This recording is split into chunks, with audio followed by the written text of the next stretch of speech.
करते हैं। आज है हमारे कॉलेज का लास्ट डे, जहां हम लास्ट बार अपने फिंगरप्रिंट को लगाकर खुश हो रहे थे। और ये है हमारे कॉलेज की लाइब्रेरी, जहां पर हम सारे दोस्तें पढ़ते थे और साथ ही खाना भी खाते थे, और मोस्ट इम्पोर्टेंट बात, सबकी चुगली भी करते थे। और फिर बारी आती है हमें हमारी रिलीविंग लेटर मिलने की, जो कि ऑफिस में सर दे रहे थे, वो भी बारी बारी से। उसके बाद लेटर लेने पे मेरे दोस्त गणपति बप्पा से घंटी बजाकर अपनी विश मांग रही थी कि बप्पा मुझे इस बार नौकरी लगा ही देना। बेटा, जाने से पहले मेरी प्यासी दोस्तों को पानी की प्यास लग जाती है, तो प्यास बुझाने के लिए पानी पीने जाती है, और वहीं पर इनकी बातें शुरू हो जाती है। मतलब चुप रहना नहीं है। जब इन्हें रिलीविंग लेटर मिल जाता है तो इनके मन में कहीं घूमने का फितूर चढ़ जाता है। लेकिन एक इम्पॉर्टेंट बात है कि इनको जगह डिसाइड ही नहीं करना है कि कहाँ पे घूमने जाना है।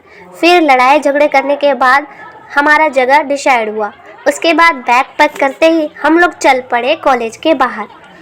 एक बार बता दूं कि हमारा मन तो नहीं था जाने का, लेकिन दोस्त के आगे कुछ भी नहीं चलता। जो दोस्त कहेंगे वो करना ही पड़ता है। तो इस वजह से हम लोग कॉलेज के बाहर आते हैं और वाहन का इंतज़ार करते हैं कि किससे हमें जाना है। कुछ समय इंतज़ार करने के बाद टेम्पो आ जाती है और उसमें सभी बैठ जाते हैं। बैठने के बाद हमें पता चलता है कि इनकी बातें मान लेने पे ये इतनी खुश हो गई हैं, उस जगह पे जाके तो ये उड़ने ही लगेंगी। उसके बाद टेम्पो धीरे धीरे जा ही रही होती है कि मेरा मन उबने लगता है, क्योंकि ये टेम्पो कुछ ज़्यादा ही धीरे धीरे चल रही थी।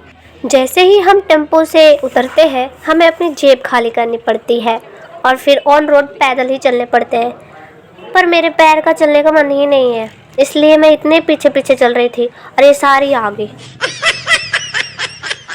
रास्ते में देखा एक प्यारा सा पिल्ला जो हमारी आवाज़ देते ही पीछे पीछे चला आ रहा था। फिर हम पहुँचे अपने दोस्त के घर, जहाँ पर वो हमारी खातिरदारी में लग गई। फिर मुझे दिखा मिरर, जहाँ पर मेरी कैमरामैन फोकस करो वाली हरकतें शुरू हो गई। उसके बाद हम सबके हाथों में आता है कोल्ड ड्रिंक्स, जिसे हम सब चीयर्स करके अपने गले के अंदर उतारते हैं। फिर क्या, हम लड़कियां वीडियो बनाने से कभी बाज तो आती नहीं है। बातें करते करते फाइनली हम आ जाते हैं जैन मंदिर, जिसकी चर्चा हमारे राज्य तथा अन्य राज्य में भी जोरों शोरों से है। और फिर इनकी फ़ोटोशूट शुरू हो जाती है। मानना पड़ेगा, ये जगह मेरी सोच से भी बड़ी निकली। और फिर हमारी टोली चल पड़ती है आगे की ओर। कहाँ ये मुझे नहीं पता। यहाँ आकर सारी इतनी खुश थी कि इनके चेहरे पे खासी झलक थी, क्योंकि दोस्तों के साथ घूमने में अपना एक अलग ही मज़ा है।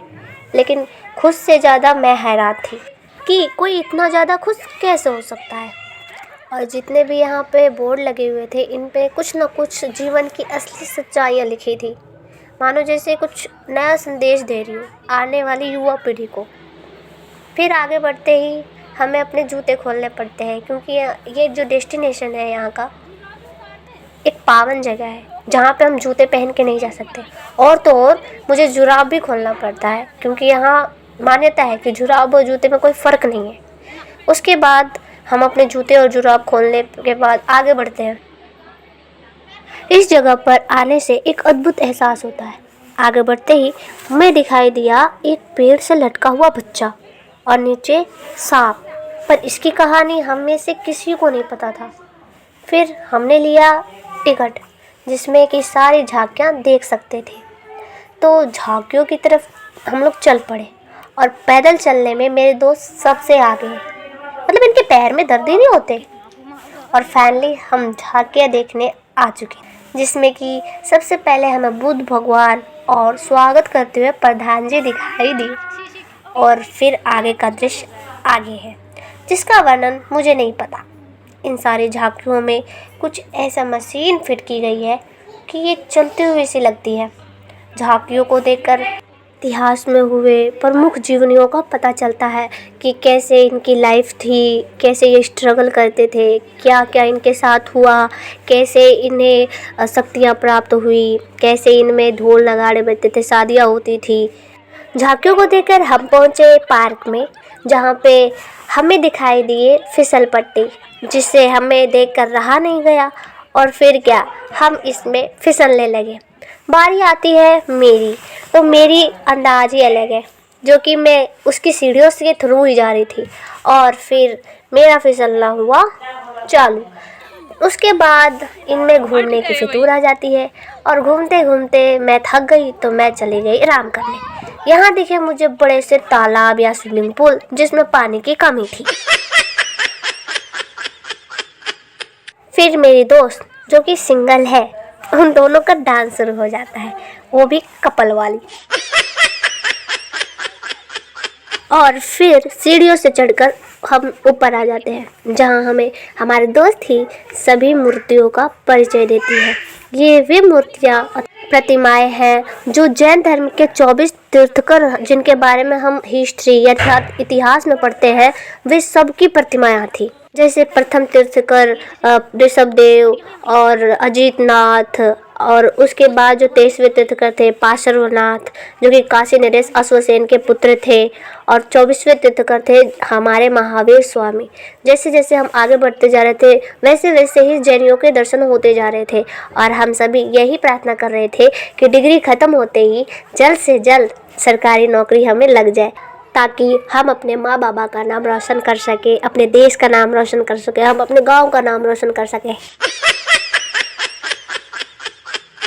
चलते चलते हमें प्यास लग जाती है तो हम पानी पी लेते हैं और फिर बारी आती है यहाँ से जाने की। तो हम वहाँ पहुँचते हैं जहाँ पर हम सब ने जूते उतारे थे। वहाँ पर पहुँचते ही सब ने फटाफट से जूते पहने और चल पड़े मार्केट की ओर। ये वही मार्केट है जहाँ पर मंदिर के लिए प्रसाद, पूजा सामग्री मिलते हैं। फिर हमें गोलगप्पे खाने होते हैं क्योंकि हमें बहुत ही ज़्यादा भूख लगी थी। तो थोड़ी ही देर बाद गोलगप्पे की दुकान पर पहुँच जाते हैं, जहाँ पर हमें चांदी की डोने में गोलगप्पे मिलने के कारण चूना लग जाता है। मजाक कर रही हूँ। वहाँ पर गोलगप्पे महंगी थी, जो कि हम सभी को पता नहीं था। फिर हम पहुँचे बगीचे, जहाँ पर श्री हनुमान जी का मंदिर था। मंदिर में जाने से पहले सब ने अपने चप्पल जूते उतारे। पता है, आप लोगों को पता है कि जूते उतारने पड़ते हैं। और हनुमान जी का आशीर्वाद लिया कि हे पवन पुत्र हनुमान जी, प्लीज़ प्लीज़ जल्द से जल्द नौकरी लगा दीजिए।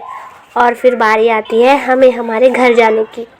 सभी दोस्तों को टाटा बाय बाय करने के बाद हम तैयारी करते हैं घर जाने की। अगर हम टाइम पे नहीं पहुँचे तो हमारी अलग से ही क्लास लग जाएगी। तो वीडियो अच्छा लगा हो तो लाइक, शेयर एंड सब्सक्राइब करें।